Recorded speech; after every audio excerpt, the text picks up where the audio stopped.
Holy balls, we're back with another episode of World 1-1 podcast. Before we dive in, quick tease for the third half of the show. This week, we're taking a look at where you play your games, what console, and where in the house. So stay tuned for that. That's the third half of the show. That's after the break that comes after the first half of the show. After that, this is your gentle reminder that you can and should subscribe and share to this podcast on your podcatcher of choice. And if you like what you hear, share it with your friends. And if you don't like what you hear, share it with somebody that annoys you so they can be annoyed too. I don't care why you do it, just do it. Spread the love or the aggravation. Your call. Either works. Also in the show notes, you'll find a link to our awesome Discord where you can join in and jump into the conversation with us. We would love to see you there. And hopefully we will after this episode. Awesome quick shout out to our sponsor, Imaginary Authors, helping you up your scent game. More about them just before the break. All that out of the way. I am, as always, your host, Raw to the Wall. Joining me this week is one of my lovely partners, Bonnie. There you go. Don't do the Michael. Michael does the thing where he'll like nod, and then I go, "It's audio," and he goes, I waved. This joke has been going for years. I love that without any prior knowledge or prompt, you're gonna make Michael so happy about that. Oh dear God. All right, so let's dive in with, oh my God, video games. Bonnie Love, what have you been playing? Hades. So I'm bad at video games. This is a well-known fact that I'm totally okay with. I play games very slowly. Usually, I don't know how to put it. I'm bad at video games. I'm okay with it. So I always take that perspective with it when I play them, especially when people have to suffer and watch me play them.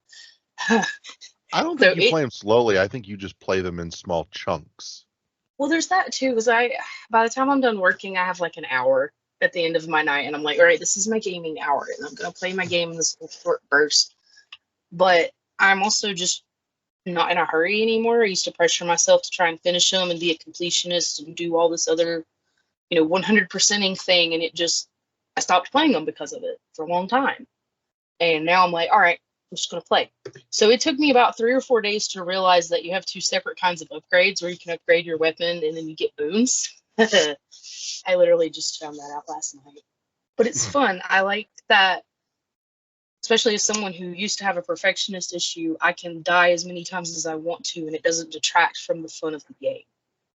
Because a lot of times you play them and I would get stressed out about dying or running out of lives, and that one, it doesn't matter. You just play, and if you die, usually you go back, and then the little characters have fun stuff to say, and there's more little rooms open, and it's yeah. Hades did a great job taking the Rogue formula and building on it in terms of narrative, which is something that rogues don't usually do super well.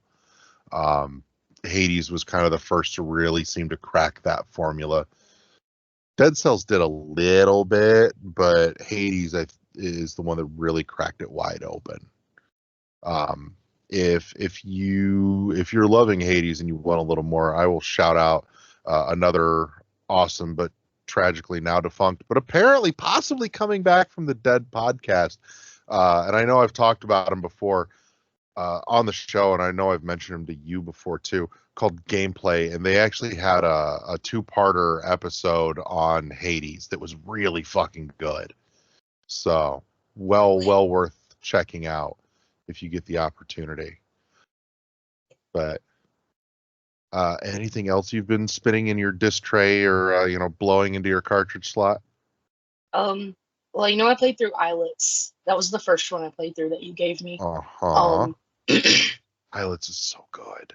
It's just so cute. It is. It's goddamn adorable. It's adorable. It's like, oh my God, a mouse. It's freaking cute. Okay.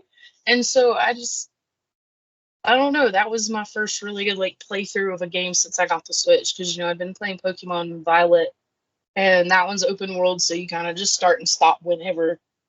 And it doesn't matter. But this one, I like obsessively was like, I need to finish this. I need to go home right now and do more things and find out what happens next and save more tiny, adorable creatures. Oh, I know you And played some Haiku though, didn't you? I got through. That's Haiku the robot, right? Yeah. I got a little ways into it. I need to put that one back in. I was doing that thing where I was putting in one of the games you loaned me and I'd play it for like 5 or 10 minutes and then I'd play another one and just like until one stuck. And so Hades is the next one that's stuck. And that's why that one's the one I'm like, I can't. It's about to be the next Islets for me where I just can't stop. I got to know what happens next. I will tell you, this is one of those weird things where like certain games have certain time of the year feels for me. Haiku has that like summer night feel. Yeah, I get what you Like mean. the windows are open and you can feel the air moving through the house, and all the lights in the house are off and everybody's asleep, and it's got just kind of that low ambient background. Like the music is good, but it's not super in your face. It's kind of chill. You can hear the squeaky robot shit, and it's so perfectly summer night for me. The original Abe's Odyssey on PS1 was the same way, actually. I actually wrote a piece for. I wrote an article that got stuck in somebody's indie magazine about that one time. It's called The Perfect All-Nighter.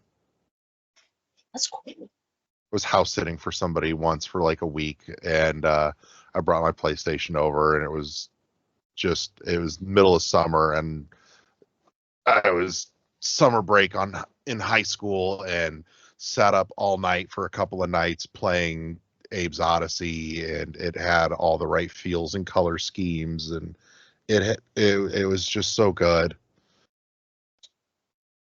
That's one of the sucky parts about getting old. I can't do the sit up all night and play games thing anymore. I just can't. Well, that's another reason I like Hades. Like, I was telling you before, I can limit how long I play it more easily. Like, even if you get on a really good run, you can be like, all right, I'm going to do 3 runs tonight, and then I'll do my 3 runs, which will take me about an hour or more, depending on how slow I am and how much I actually die. And like, no, that one didn't count. We're going to try again. Those runs will take you longer the better you get. I'm noticing that too, like the further, and that's another thing I like. The learning curve was there at first, but it's got so much hack and slash in it, and I love hack and slash. I'm like, oh yeah, I can just do this. Yeah. This is fine. But the way they laid it up helps it have more challenge to it as well. Like, it doesn't get like some hack and slashes where they kind of stay easy, it seems. Yeah, it all kind of scales. Yeah. Like you said, if you like Hades, I think you would thoroughly enjoy Dead Cells as well. Dead Cells isn't quite as heavy on the narrative, and it's a side scroll instead of a top down isometric. But other than that, you're going to get a lot of the same feel and scratch the lizard brain itch and the whole one more run feel out of Dead Cells like you do Hades, I think. I like side scrollers too. I'm looking for a pen. Oh yeah. So Dead Cells is great. But probably still forget. I can get that on the Switch, right? You're not just telling me about something I can't get, right? Yeah, and it is very frequently on sale, including bundles that have like all the paid DLC. So you can usually find the bundle, the game by itself, or the bundles on sale for maybe like $15. It's not bad. I'm actually gonna. No, and you will get gobs and gobs. I'm pretty sure I've clocked several hundred hours on Dead Cells over the years. Most of that in the first year or two, but I still go back and piddle with it every now and then. I need to go back to it, especially now that all the DLC is out and I have some paid DLC stuff that I've barely touched, like the Castlevania DLC. It's actually on sale right now. It's like 50% off. Yeah. No, yeah. And it's awesome, and it's well fucking worth it. It's on sale until 4/21 at $2.59, so it's just in time for 4/20. You know how I feel about 4/20. Yeah, no, it's a great fucking game. I played it before. I played it when it was still technically in early access, so I got to see the game evolve from one update to the next over the years. And God bless the devs. They kept support and like active updates and development coming for almost 7 years. Damn, that's cool. Yeah. And most of those updates were free. I think there was only 3, maybe 4 paid DLCs, and even then, those DLCs were no more than $5 a piece. Oh, that looks super cute. I would definitely. So there is gobs of game to be had in Dead Cells. But is saved. Let's see. What have I been playing this week? I dipped back into Vampire Survivors because the adventure mode DLC stuff opened up for me, and I downloaded the Among Us DLC, which is ridiculous and adorable and hilarious. Okay. Oh, it's fucking fabulous. Because I know you've played some of it. So imagine playing, Vampire Survivors, but you've got the little Among Us crewmates and they've got all the weapons and accoutrements are all Among Us themed. So like one of them's the imposter tongue that like lashes out and shit. One of them's the swipey card that just, whacks everything on the screen. And oh, it's great. It's adorable. It's fucking hilarious.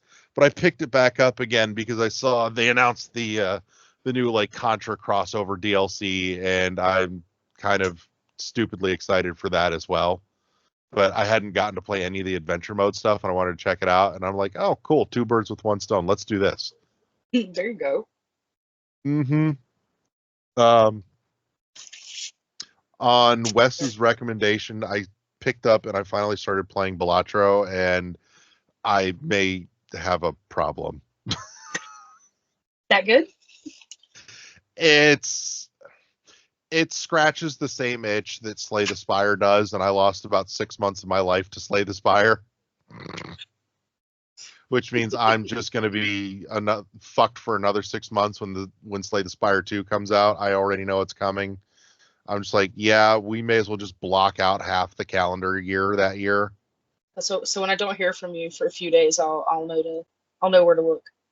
Just look something at Nintendo. See if you're online. Like, oh yeah, okay, that's what he's playing. Oh yeah, okay, all right, never mind. He's still Pretty alive. Much. It's good. Pretty fucking much. But no, Balatro is beyond fucking clever. This dude took poker as the base for the game and then built his entire game around it. So you get every hand, you get 8 cards dealt out, and you have to try and make the best poker hand you can out of those 8 cards. So you can select up to 5 of those 8 to try and make the best fucking poker hand possible to score points and activate multipliers. And your goal is, like, each round you're trying to clear a particular score with only like 3 or 4 hands to play to get your score over that threshold line. And as you keep playing through the blinds, so you've got like ante rounds that have a small blind, a big blind, and a boss blind essentially. And they each have like increasing score thresholds that you have to get over. And then the boss blind also throws in like an extra fucking wrench in there to work against you. But as you get through each of those blinds, you get a crack at the shop where you can pick up extra stuff to shuffle into your deck. So you can pick up extra like regular playing cards. You can pick up extra jokers, and there's a whole bunch of different jokers that have different modifier effects. You get tarot cards that will like permanently modify stuff. You get the celestial cards that will permanently upgrade the number of coins and the number of like multipliers that you get for different things like 2 of a kind or a pair, 2 pair, a flush, all that. So those all track differently. It's super fucking clever. Added bonus too, because I know you play handheld more than anything. Just because the way it's laid out, and it works very, very well for this. It is touchscreen enabled, so you can sit there and just tap it like a tablet. Ooh. For all your selections. I don't know how to play poker though. Everything you need is in the tutorial. It's super fucking easy. That's good because I don't know how to play poker. I've never played poker. It's not what Really, I've ever the only done. thing you need to know is what hands are better than other hands. Yeah, And so it gives you all that. Like, it lets you refer back to that frequently so you can see how leveled up each of those things is too. well, that's cool. And I'm It is assuming it follows super easy to get traditional. into. I'm assuming it follows traditional poker rules. Wait, Yes, like but no. as far as the card hands go. Sorry, I should have elaborated. Like, you can play a hand and only play 3 cards though instead of playing 5. And you Okay, start to learn how to balance that out based on what you want to hold in your full hand of 8 and what you want to discard, because you only have a limited number of discards to chuck out junk cards that you don't want to try and build the better hands that you do want. makes sense. It is super super clever, and this is a great example of tying back to the speedrunning episode that we put up a couple of weeks ago about the idea of taking an existing game and basically building around it to make something new out of it. This is a perfect, shining example of that. It does it so fucking well. On that, what else have I been playing? I've been sitting with Zoe. They're getting back into Hellblade because Hellblade 2 is coming out and they want to finish it before the second one comes out so we can play the second one together. I know there's something else I've been piddling with on the Xbox, and I don't remember what now. It's going to annoy me. It'll come to me. I swear to God, I'm going to shut this recording off, and it's going to fucking hit me in the head. Like, part of me is almost about to hit pause and go up and fucking check the... I'm like, what did I play? I played something. So what's bad is like I remember you talking. I Oh, know what... go. It was fucking... I've been playing a little bit more of Botany Manor. And it Yeah, is... because you were telling me about it the other day. Botany Manor is super chill. It's got an art style very, very similar, very reminiscent to the Witness. Adore the Witness, and I love the art style. The gameplay does not have that same hook that the Witness does.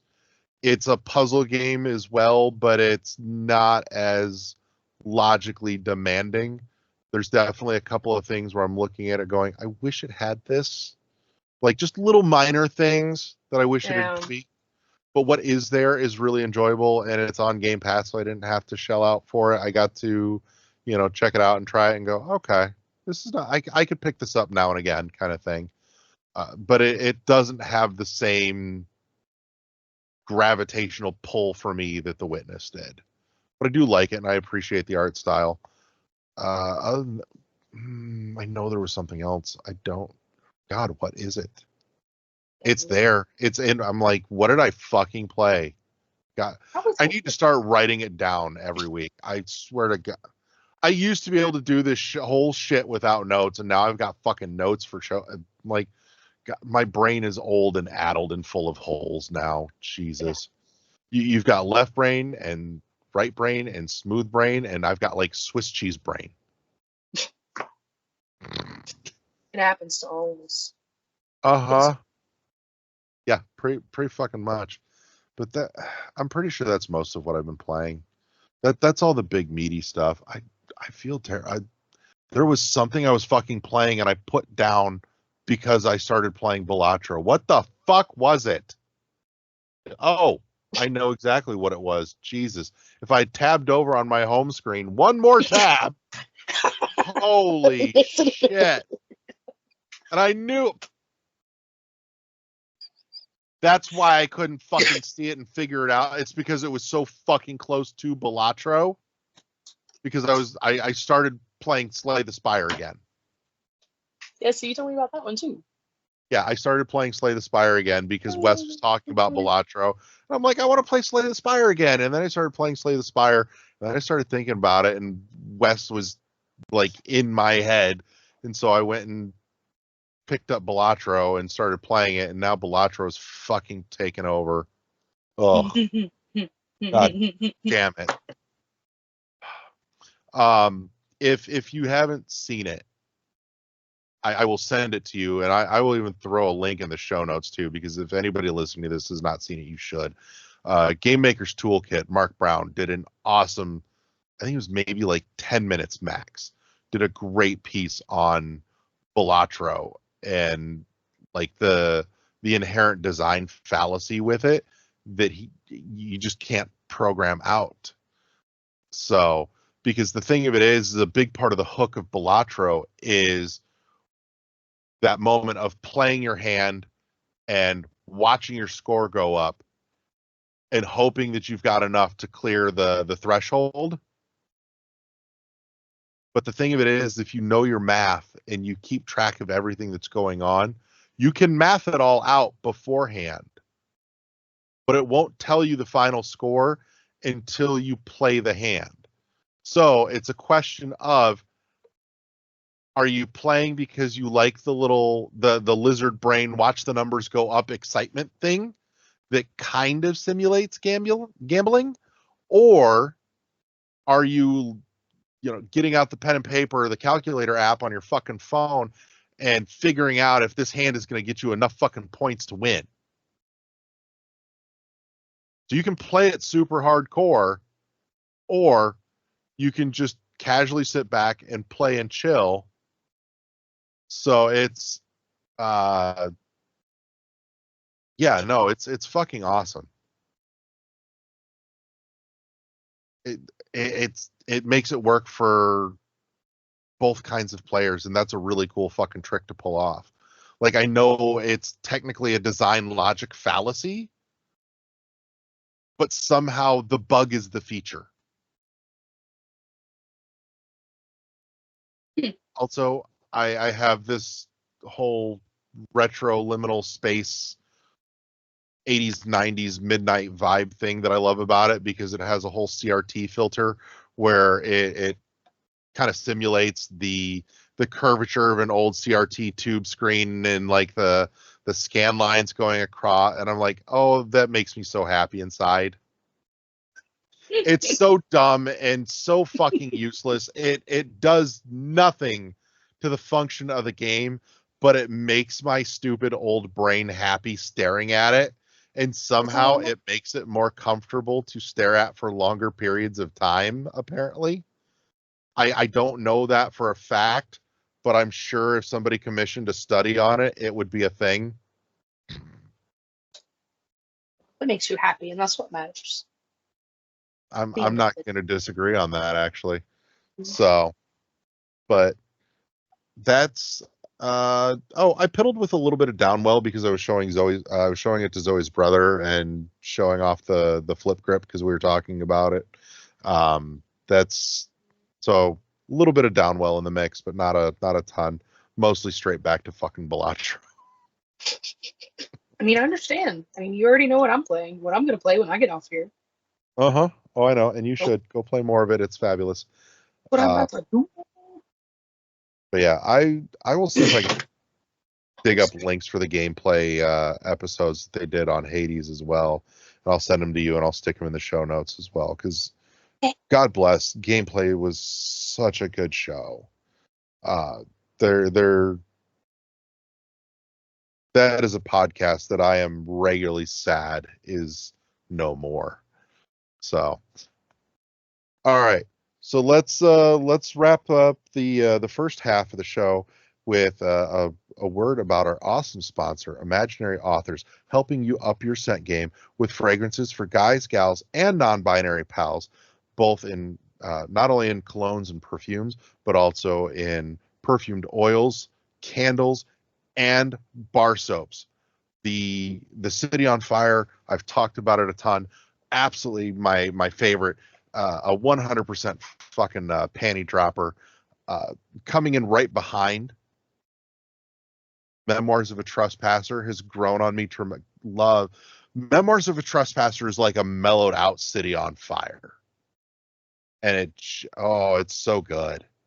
Like, it doesn't quite have the sulfur to it from the burnt match that City on Fire does, but it has like everything else and then a little bit more warmth to it. Oh, so good. The bar soaps are phenomenal. It is one of the best cleans I've gotten.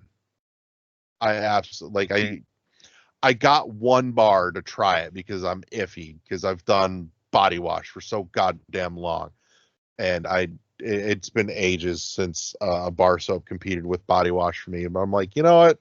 Let's try. I was fucking impressed. I need to order, like, I'm almost through the one, and I'm going back and ordering in a 3-pack this time. So check them out. Awesome stuff all the way around. And if you're not sure what you're gonna like, check out the samples. They have awesome little sample sizes for a couple bucks a pop. You can try a whole bunch of stuff and find what's right for you and share the rest with your friends. So go check them out. Link in the show notes down below. And let's take it straight to the break. And we're back with the third half of the show. This week we are taking a dive down the warp pipe. And we're looking at and asking the question, how do you choose where to play your games and why? And I don't mean, actually, this might matter, but I was going to say, I don't mean, do you choose to play it laying in bed or in a chair or on the toilet or in the car? But that could be relevant here, actually. And we can dig deeper in that. That's almost worth talking about. But more specifically, when a game is available on multiple platforms, how do you decide which platform you want to play it on? So let's dive in, because we've kind of talked about in chat a little bit about the idea of waiting for a game to come out on Switch. And I think this is a more broad look at that conversational topic. So I'm going to toss it to US, and off the top of your head, new games coming out. It's available on everything. How do you decide what goes into your thought process on deciding where you want to buy it and play it? So if this is a brand new game, Mhm. for me personally, I have to take into consideration my gaming PC is not that powerful, so I'm probably not going to play any brand new AAA games on it. I'm with you there. So that immediately limits myself to the 3 major consoles. And honestly, for most non-exclusives, and I'll talk a little bit more about other than just this reason, but the Switch is out because of power alone most of the time if it's a AAA release. Mhm. Between Xbox and PlayStation, so the PS5 for me right now is the shiny new toy. It's the one I got most recently. So, naturally there's going to be a little bit of a bias towards that. Mhm. However, Xbox, because it has Game Pass, a lot of the time, if it's a day one Game Pass release, if nothing else, I'll play it on Xbox just to try it out. And if I decide I like it, sometimes I'll take some of the further considerations I'm going to talk about later into mind. But I'd still say, I'd say that if it's a day one Game Pass release, almost always start on Xbox at the very least. And then after that, it's honestly a crapshoot depending on how much processing is needed for it. So Okay. slight bias towards that. Criteria number 2, what kind of controller works better for this? So most first-person games, again, if they don't require a lot of power, I'm probably going to be on PC for, just because keyboard mouse works better for that. I know you can Now, plug in a Xbox controller. did just roll out the keyboard and mouse compatibility on Xbox. That is true, but I also like when I'm playing console leaning back, if that makes sense. I don't want to have to put something in front of me to support a keyboard and mouse. I think that also kind of a slight difference is like, where are you sitting when you play it? You were kind of talking about that a little bit earlier, but do I want to be on Suddenly the that matters couch? now. Do I want to be on the couch, or do I want to be in my gaming chair? And I don't even have a proper gaming chair. If you're watching this on video, you can see it's kind of like just a weak little office chair with a little bit of netting on it. Uh-huh. So I don't have that big old cushiony one. I'm That sure that would be Meridian more comfy Dynamics for. classic. Yeah. No, I don't. I don't have Shout out that. to Better Off Ted. There's a deep cut for you. But yeah, if it's something I feel like I'd be better on the couch for, it's usually Xbox or PlayStation. If it is something where I value portability, this might shock you. I most often will get it on Steam rather than the Switch, just because I'd rather play it on my laptop most of the time. Okay. I don't have a Steam Deck yet. That's my next big gaming purchase I was whenever I honestly have wondering those. if that's where you were going with that. If I had a Steam Deck, I would pick that over my laptop. Mhm. But I won't say this. The Switch has great games. This is not me dissing the Switch, but almost all criteria for what makes me pick a console to put a game on, it's last in almost every category. It's the weakest hardware, so I'm not going to be choosing it if I'm sitting down at home. It has far and away the worst controllers. I'm 6'1". I've got big hands. I could like grip a Joy-Con and you wouldn't be able to tell what I'm holding in my hand if I had it in a fist like this. And if I'm so, the times where I personally am gaming on the go, unless I'm in a long, long car ride, almost any other time my laptop works just as well. So, So I've kind of been kicking this thought around all day in prep for this, and I've realized there are a series of qualifying sorting questions that come into play for me for this. And I don't know that there is inherently a particular order in which I go down this list. I just kind of look at all of them and smash it together to get a final answer. Uh, the things that matter are going to be one, and I'm going to speak to one of yours real quick, just because it's not on my list, is the controller. The controller doesn't bug me. Um, between my Switch and my Xbox, those controllers are pretty much the fucking same to me. If I'm playing handheld, the whole Joy-Con thing doesn't fucking bother me. I've got a grip on my Switch. I've had it there for years. It's wonderful. It fits beautifully. It's super comfortable. Um, but the no, there is one scenario where the controller will actually be the determining factor, and it's if I'm playing a game or looking at a game that offers Tate mode.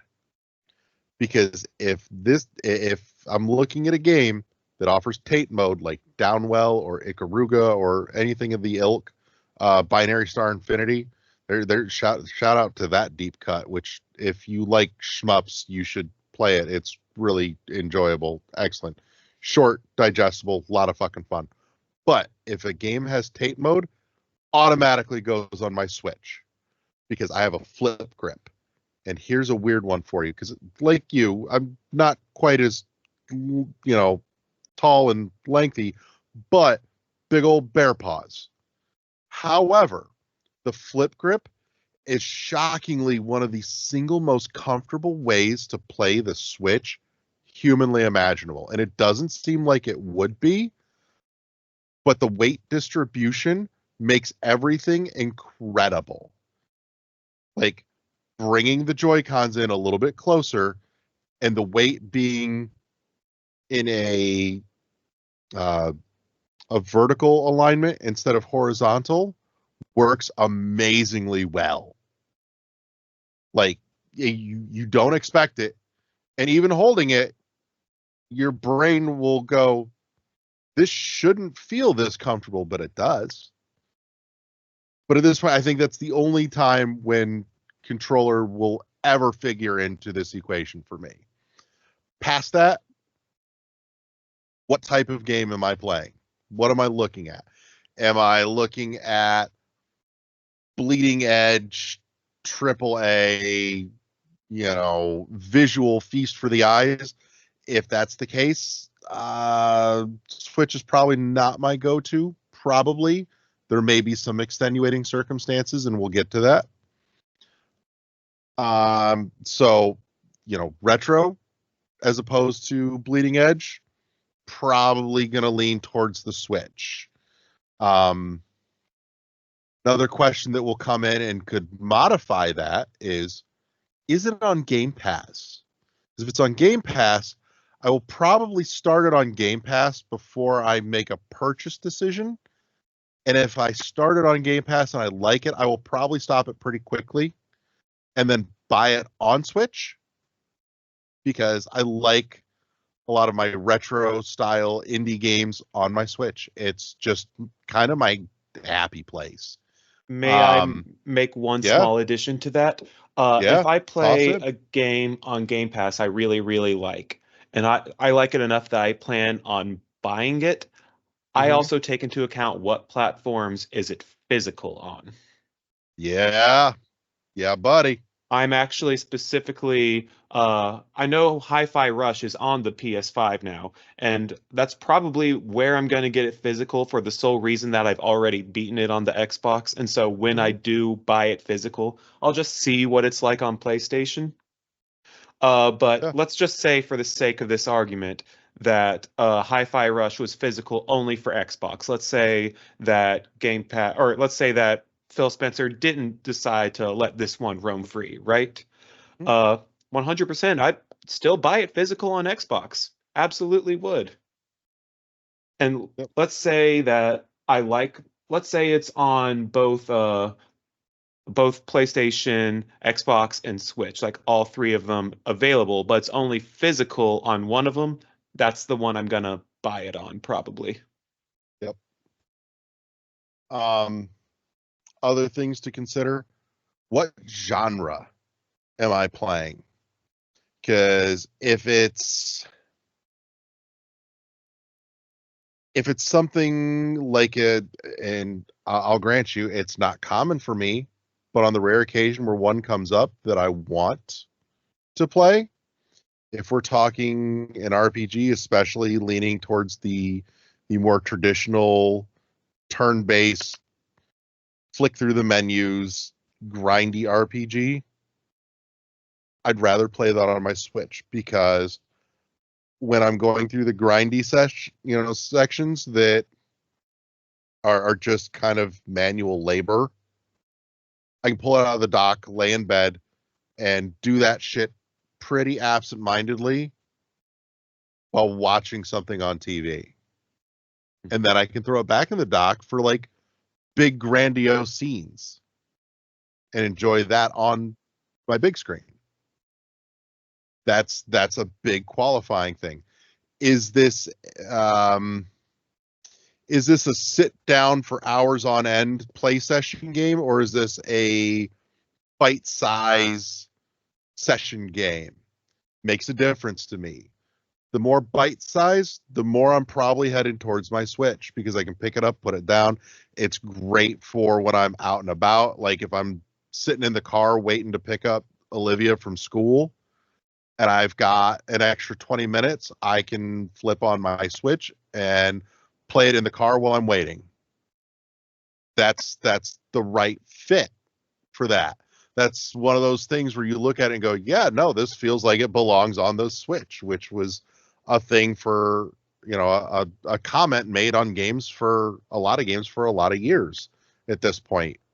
That's faded considerably in the last few years as the Switch has aged, but it's still there and it still comes up. And there are some games that I look at and go, yeah, no, this feels like it should be on the Switch. So one thing that's kind of adding on to that, and taking that and a point I made earlier, that you said controller doesn't matter to you. I think it partially does to the genre. Like, for example, the fact that the D-pad is on top for PlayStation, but it's on bottom for Xbox and Switch, I think makes a difference. So for me, if I'm playing a 2D game, not the full 360 type of 2D like Vampire Survivors, but something like I'm Mario is the first 2D platformer to come to mind. I know that's not on PlayStation, but humor me for this because I'm I'll throw you a better example. Meat Boy or Dead something like that. Cells. Dead Cells. All right, something like Dead Cells. A 2D platformer like that, I would actually prefer PlayStation in that sense because I like using the D-pad for 2D platformers. Anything 3D or 360 degree, I would probably pick Xbox or Switch more just because I can get to the joystick a little easier, and that just feels a little more comfortable for me in that way. So I singled out Dead Cells specifically because Dead Cells is a weird one for me. Anytime I pick up Dead Cells and I'm playing for any like length of time, I will always start playing it controlling with the D-pad or the little cross buttons on the Switch. But within about 10 to 15 minutes, my brain auto-corrects itself and switches to the thumbstick for movement control in Dead Cells. Now there are gobs of other games where that's not, but for some reason Dead Cells specifically does that to me, and I don't know why, but it does. Yeah. But for games like Celeste, that's another great 2D platformer. Bit of a hidden gem if you know your memes with Nintendo Switch on Reddit. Super Meat Boy, played that a ton. Even on the 360 where I first played it, I would always use the D-pad on that one. Yeah, precision platforming, you almost always want a D-pad, but yeah, let's see what else figures into this. So we were talking about, is it a good bite size or not? You're talking about being in the car to pick I'm up. also with you on the where is it available physically thing. I'm actually going to backpedal just 1 second because something is in my head here and it merits mentioning, and that is on the subject of is it on Game Pass and using Game Pass to try something. I'm going to shout out to one of our crew, Chris, and his compatriot Tom. 1H1D is wonderful for kind of preemptively going, is this even something I'd be interested in? Because they go through gobs of stuff on Game Pass every week and have been for a couple of years now. And they do a great job of almost demoing games for you enough to where you can hear them comment on it for 30 minutes every week and know if this is something worth checking out in the first place. And the thing is a lot of the stuff that's on Game Pass is on other platforms. So, like before I got our Series X, I wasn't even keeping up a Game Pass subscription, and my Xbox One was honestly kind of collecting dust. But 1H1D was a great resource for figuring out and finding games that were on Switch that I may not have caught otherwise. And I've told him, like, bro, if you need to start mentioning if the games that you're playing are on other platforms too, because that's a really useful tool. So that's something just to throw out there. Go check out 1H1D because that's handy in this instance as well, I think. Beyond that, like I said, the type of game makes a difference. The controller, not a huge difference. I will say to your controller point with the PlayStation though, holy shit. Asymmetrical sticks all the way, baby. Like the only thing that the PlayStation controller has going for it for me over the Xbox controller is that the D-pad isn't so clicky. It feels smoother. I like the It's got rumble. a little more mush to it. I like the rumble feature for the DualSense controller a lot more too. I'll say that. It's very close to the Switch's HD rumble. Yeah. Trying to think what else really figures into it for me. One that I think those are the big things for me. One that is the biggest reason I still browse Steam and PC sales, even though I have more powerful consoles than my gaming PC, is another factor is if I can't find it physical, how much does it cost digital? Where are the best sales? And almost always that's going to be Steam, or if I picked it up for free on Epic or GOG or anything like that, Yeah. then I'm going to try it out on there first. Mm. Will I probably go back and buy it if it's cheap enough because the Epic Game Launcher sucks ass, but Uh, so let's take the last handful of minutes here, and let's actually pivot into the accidental topic adjacent that we brought up is where do you play your games? You fire up a game. Where are you play? Couch, big comfy overstuffed chair, at your computer desk, on the john, in the car, on a where do you play your games, and what type of games give you the specific feel of I want to be in this setting physically around me? Where am I parking my ass to play this? Is there anything in particular there that really jumps out at you or speaks to you? so I remember when I last had COVID, I locked myself in the guest room so Gigi wouldn't get sick, and I brought my Switch with me. I think that's probably the most gaming in bed I have done in my entire life. I get why a lot of people game in bed. Most of that time, I was playing AI Somnium Files, which is a visual novel, so Yeah. not very intense game in terms of reaction times and all that. Mhm. Uh, I s- I could definitely see if I were more of a cozy gamer than I am, I could definitely see the appeal of having the Switch or Steam Deck or what's the PlayStation Portal? Is that what their new thing is Yeah. called? I Portal. can absolutely see the appeal of curling up in bed, not getting out, and putting on those. All my consoles are in the living room, so if I play on anything other than the Switch or my laptop, I can't do that in bed. And it's laptop gaming in bed, at that point, I might as well just be in a chair or a couch, right? If- But I personally am not much of what I'm going to describe as a comfy gamer. Not that those games are bad. Stardew Valley and Animal Crossing, objectively speaking, are very well-made games. Mhm. With lots of content, absolutely see the appeal. But when I'm gaming, I'm usually a little more.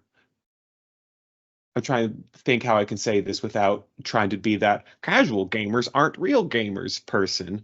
Uh, I like to be a little more involved. I don't play games to shut my brain off. I play games to focus my brain on something else. Here's the distinction. I think you just tripped it in my brain. I don't think it should be a distinction between casual and hardcore gamers so much as it should be, are you a lean forward or a lean back gamer? That's a good way to put it. I'm very much a lean forward gamer. Hmm. I need even if I'm not doing something that We need to like requires force this into the lexicon.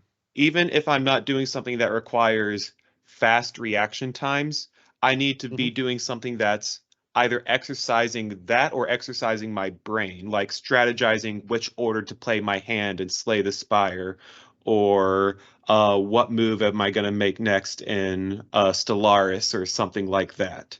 Even Yeah. if I'm not necessarily sweating in the game, I still need to be involved either mentally or physically with it. It's fair. And so I feel like that's a big part of the reason why I personally am more of a couch or a gaming chair gamer 90% of the time when it comes to which spot am I going to pick.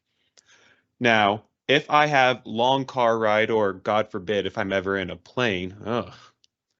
But those, your options are kind of limited. You can't exactly take Xbox or PlayStation on the flight with you. That, I, but you can, depending on your internet connection on your phone, sort of, and what you're playing.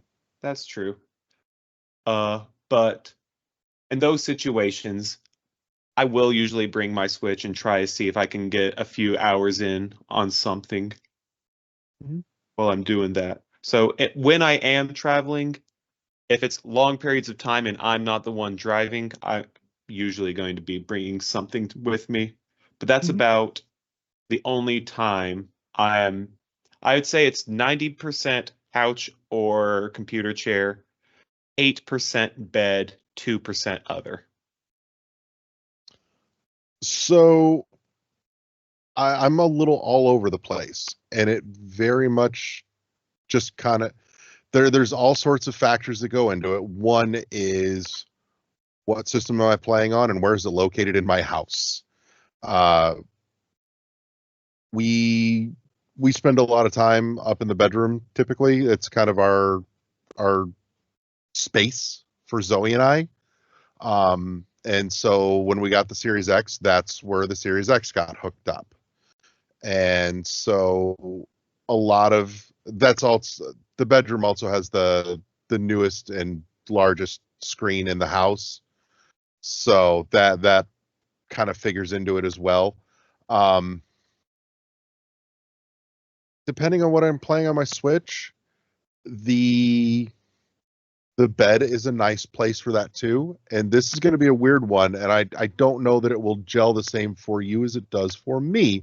However, while I love and typically prefer my Pro controller on my Switch, if it's something like, say, Slay the Spire, where it's turn-based, not super precision control demanding, the Switch in bed is awesome. And here's why. Laid back, head comfy on the pillow, split Joy-Cons. Because I'm not stuck with my hands together. My hands are comfortably laying on either side of me, and I'm just doing my thing. This That might feel split like Joy-Con is ridiculously comfortable for that. this might feel like an irrelevant question, but I swear I'm going somewhere with this. Are you a back sleeper, a side sleeper, or a front sleeper? Yes. Gotcha. I am almost exclusively a side sleeper. So Okay. I feel like whenever I'm laying down, it would be really uncomfortable for me to try to game on the arm that I am laying on. Hmm.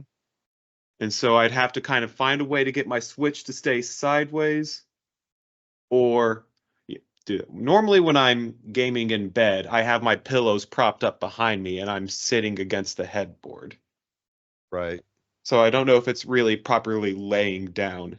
It's kind of that halfway between sitting and laying down area. Right. I get you. But that's one thing that plays into it. I love, especially as the weather's getting nicer, I'm really excited for this time of year again, because in the evenings when the weather's nice, I will drag the Switch out onto the back porch and hook it up to the projector and kick on the fire pit, and I will play video games out in the evening by the fire in the outside. The first couple of games that I tested out with the projector when I got it last summer was Metroid Prime Remastered, which is gorgeous on a fucking 10-foot screen. That's one of those things. It is just so magnificently engrossing the bigger your screen gets. Um, in term, this is a slight deviation, but it is very adjacent. Screen size matters depending on what you're playing too. I got a buddy of mine I've known for a lot of years, and he is a huge Geometry Wars nut. Like he ranks among some of the best in the world. And he won't play Geometry Wars on a big screen. He wants no bigger than a 32-inch screen to play on, and if you give him the option between a 32 and a 27, he'll take the 27 over that any day for Geometry Wars, because his eyes don't have to move as much to keep view of the full field of view of the action. So he can be more immediately aware of everything happening all at the same time. And his response time goes up and gets better with a smaller screen like that. I've seen the difference in action. It's a weird thing to think about, but it makes a difference for something like that.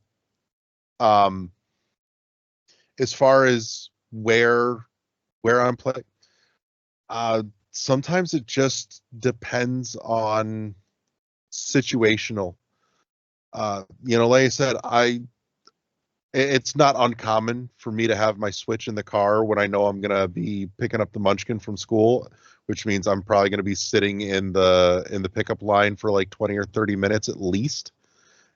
But throwback to last November, Zoe and I went about an hour and a half south of here for a concert one night, and we had a couple hours to kill in line waiting for the doors to open for the show.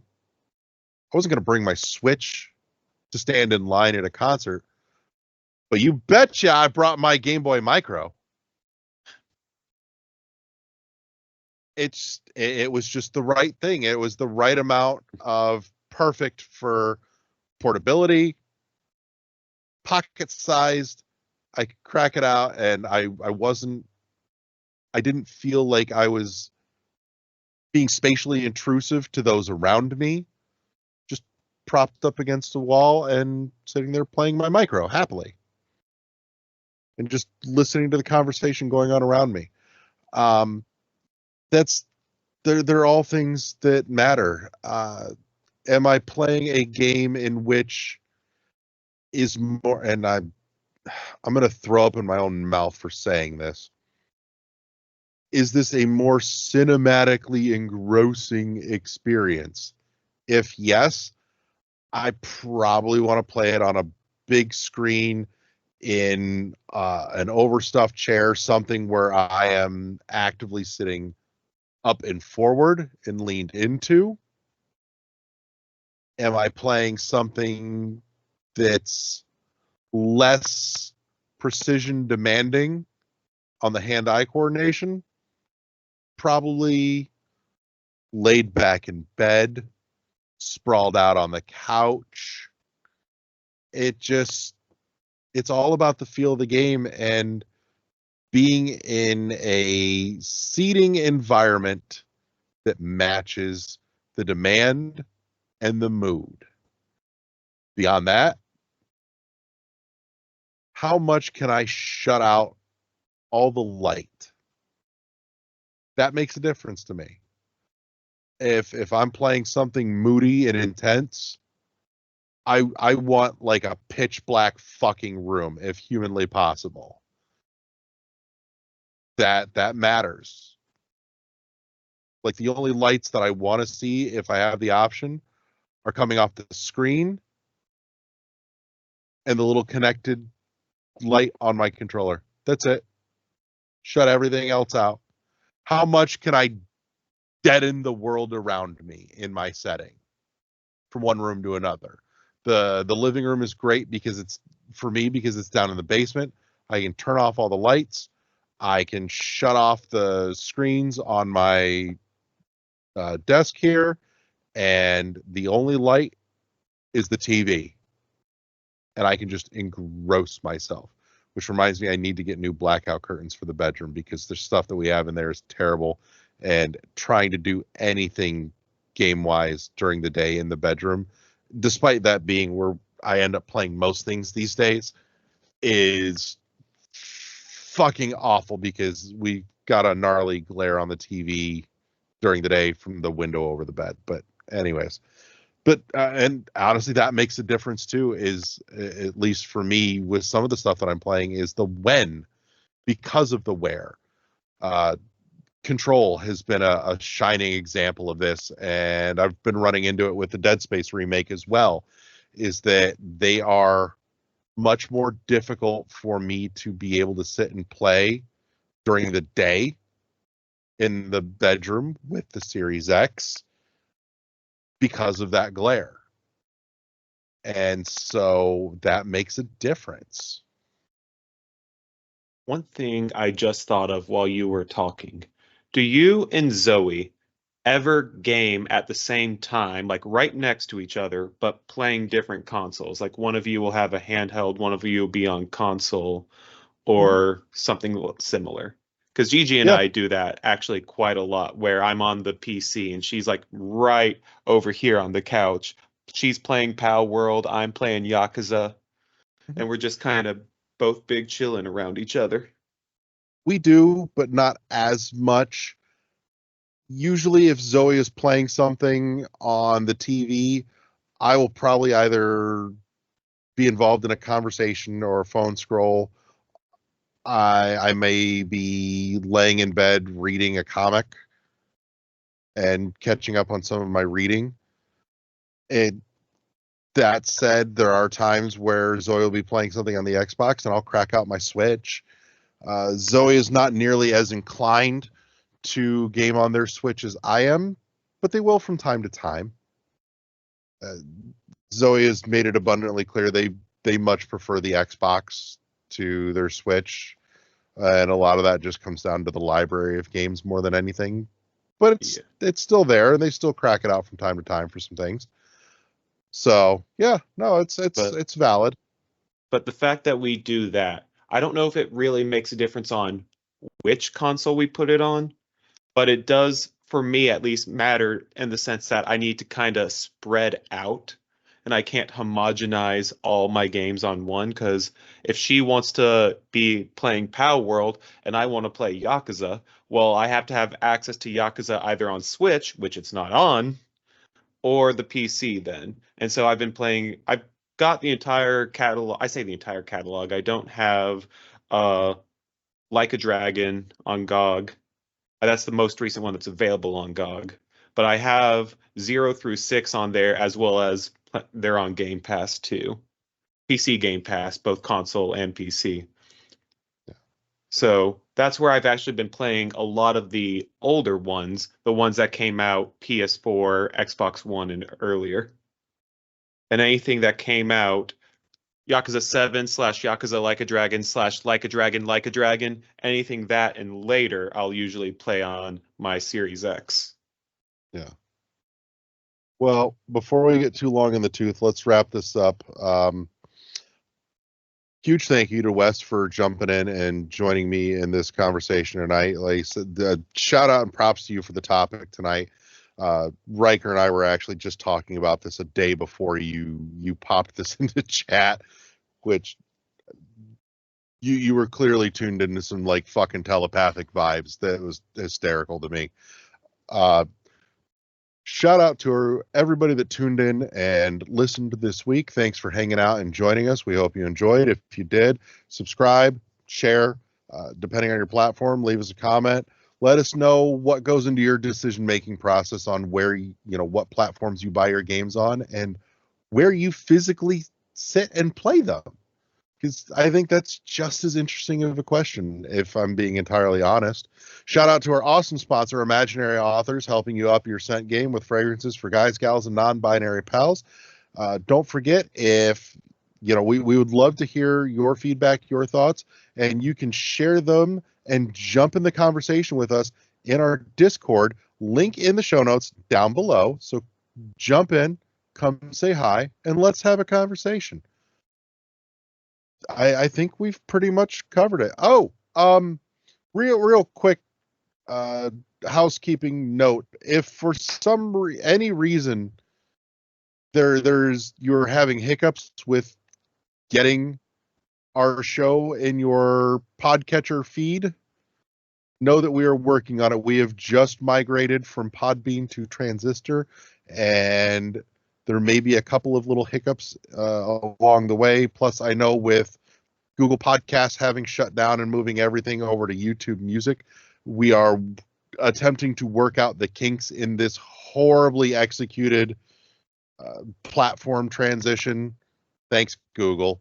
Dicks. But it's a work in progress where we're getting there. It's being worked on if this has not already been hammered out by the time this episode drops. Though that said, if you're having problems and you've caught this episode, we've probably already fixed it. So, but just in case, know that it's a work in progress, and if there are problems, we are working on it. But do feel free to let us know if you're having complications or difficulties with that, because it might be something that we're not aware of, and that kind of thing helps to bring to our attention. Other than that, I think that's a perfectly good place to wrap this up. Say goodnight, everybody. Mwah. Good night, everybody. You've been tuned to the World 1-1 podcast, powered by the World 1-1 Podcast Network. Press start to engage your mind. Peace.